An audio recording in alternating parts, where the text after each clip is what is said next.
Hello, everybody. It's about that time. Let's go see what's in the fridge today.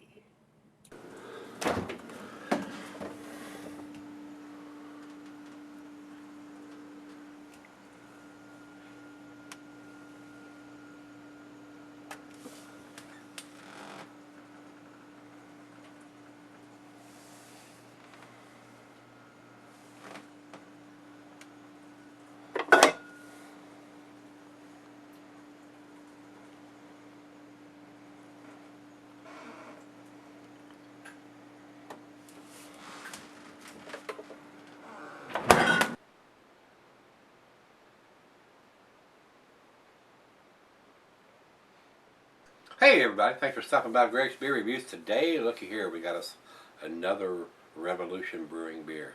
This was sent to me by Mike. He sent me a big beer mail package. Had a lot of the Revolution beers, excuse me. And I can't get those beers here. They're out of Chicago, guys.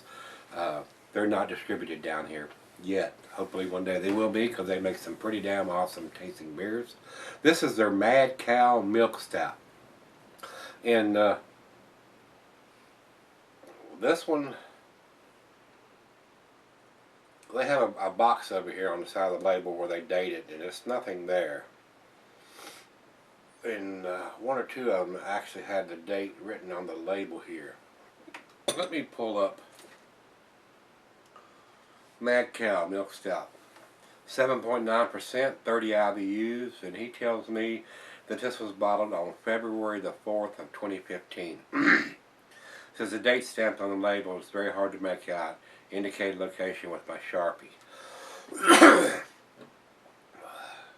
The Sharpie's on there, and it's got the date. It's imprinted. It's not printed, but it's stamped into the label, and it's almost impossible to see. So I'm going to take his word for it that it was done in February 4th of 2015, and here we are in September. February 4th of 2015, and we're into September. So we got March, April, May, June, July, August, September. It's about 7 months old, a little more than 7 months old.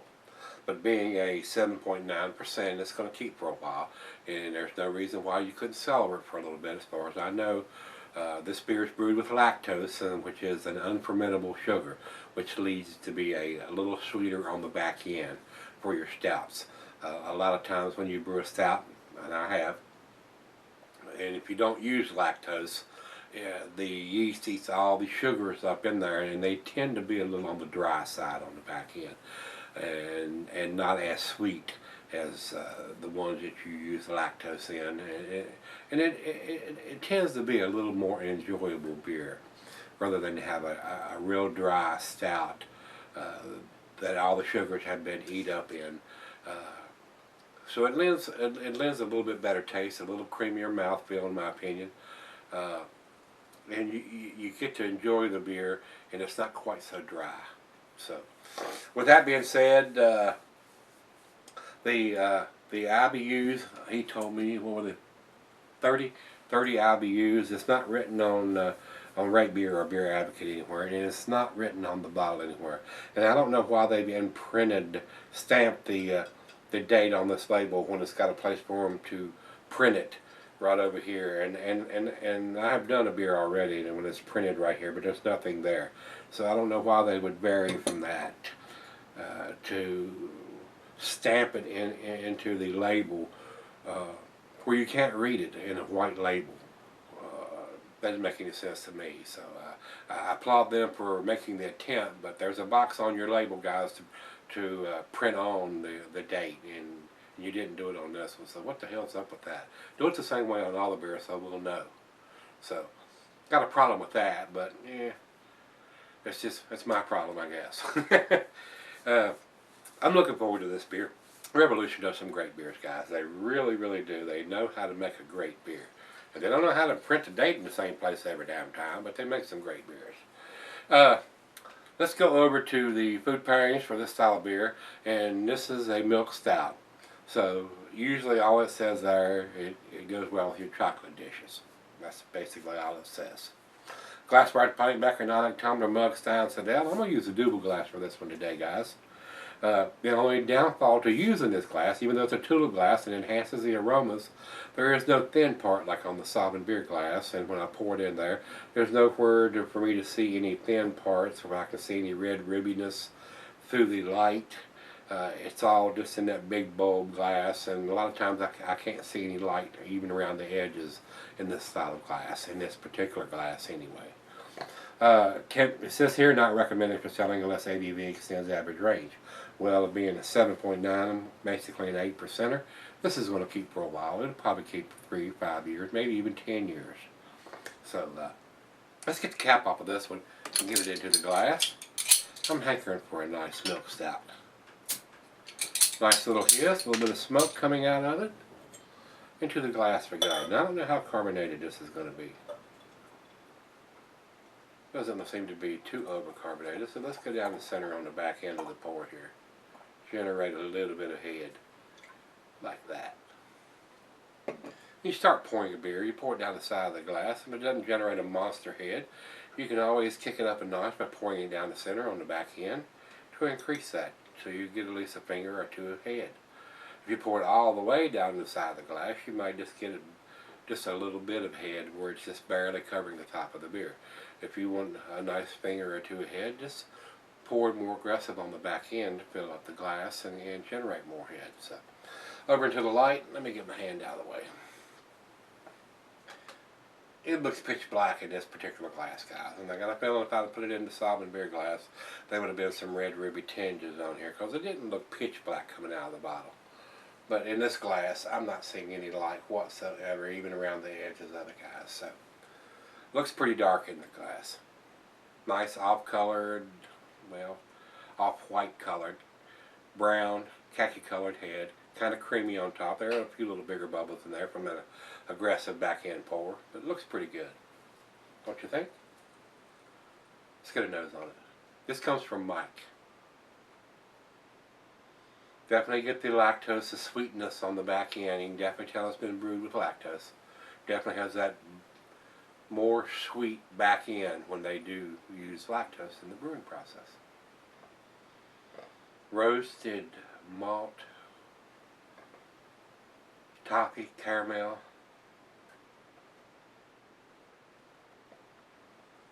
Maybe some hints of some darker fruit in there. Maybe some figs or dates or plums. Very sweet smelling. Very nice smelling milk stout. And even now you can see it's down to less than a half finger of head on it. It's dissipated fairly quickly. It's that time. Let's get it on. Cheers, everybody. Cheers, Mike.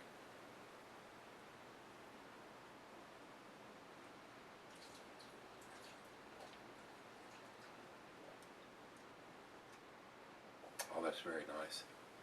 Definitely getting more of the darker fruit notes in the taste than in the smell. Definitely getting some raisins or plums or some darker fruit in there.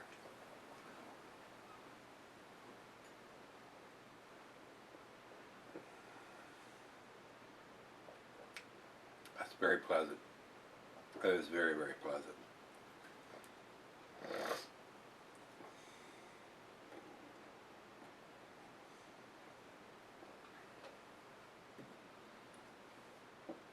You can drink this beer with a nice strong dish for dinner.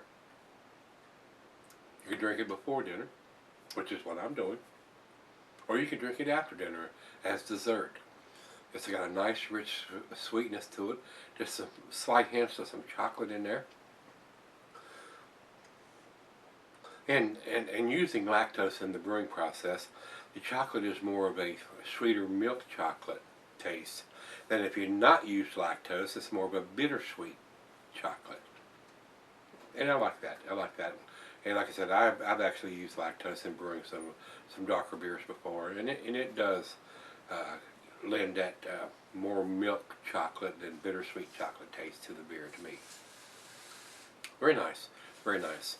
Well, I might have to fire up a stogie to go with this and sit back and sip on it for a little bit and pour her the rest of this bottle in a glass and let's see where this one ends up. I don't think Revolution does any bad beers. I don't think I've ever had anything that's less than an A grade from these guys. So they do some awesome stuff. Just wish I could get it here. I'll be right back. Alright guys, I'm back. Got just a little left here. Been sitting on about 45 minutes. Fired up a stogie to go with this. Had a Drew Estates Under Crown. Very nice pairing with this darker beer. This beer, with the lactose being used in the brewing process, has a very nice sweet back end. Now that's warmed up to room temperature. I am getting a little bit of sweet milk chocolate, dark fruits, rich roasted malt. Very nice, very nice. So enjoyed this one thoroughly. It's got a wonderful aroma, nice sweet back end, but the hops they've used for the bittering pairs up very well made beer. I have not been disappointed with what Revolution Brewing is doing. It's a very well made beer. Final chug.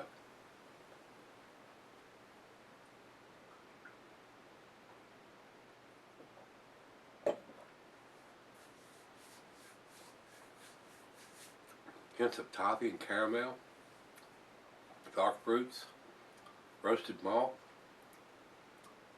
milk chocolate. Very nice. Very nice beer.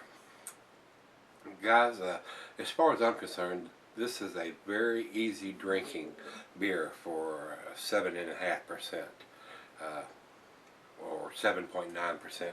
Rate beer has 7.5. And on the bottle it has 7.9, so Rate Beer's ABV is wrong. And a lot of times we find that. I mean, either Beer Advocate or Rate Beer will have the wrong information. Whether this beer was 7.5 last year, I do not know. This is the first time I've had this particular version from them. Their Mad Cow Milk Stout, so not sure. They need to update their information here on Rate Beer for this year's edition. It's very tasty. For an almost 8%, it is very easy drinking. The alcohol is very well hidden. Very nice beer. On the fence between an 8 and a 9 on this one, guys. I don't like the way they stamped the date on this instead of putting it in the little box that they typically got on the label. So I'm going to give it the 8. I'm going to give it the 8, which is the A-. I do think it's an A beer, but they already use the box that they've got printed on the label here to print their date on there. So I don't know why they stamped it on the other side of the label in the white area where you cannot see it. And of course Mike drew some arrows on there to see it and give me the information in the letter he sent with the beer mail package. But still, let's do it the same way every time, guys. I mean, why do we need to look on the label somewhere else other than the box, the big white box that's put on there for the date stamp to be put on? So, not impressed with that very much, but they do make a great beer. They do. They really do. And like I said, none of the beers that I've gotten from them that's been sent to me have been other than A beers as far as I remember. They've all been excellent beers. They've all been A grade beers. So very nice. Very nice. The brewer there definitely knows what to do. But come on, guys, get the printing down in the box where it's supposed to be. So stamped it on a label over the other side. Just my 2 cents, guys. Just my OCD. 8 is what I'm going to give it. Like I said, over to Beer Advocate, it's at 88 in a very good range, which is down below the A category. And over to Rate Beer, they say 96 overall, 96 in the style. So great numbers from those guys there. So if I was putting a numeric rating on this, it would probably be 93 or a 94. It is an A beer to me. It's very tasty, very easy drinking, 8% almost milk stout. So very nice, very nice. So if you've had this one from Revolution Brewing, their Mad Cow Milk Stout, let me know what you think, guys. And that's the drill. Let's come back tomorrow and see what's in the fridge. I'll see you then.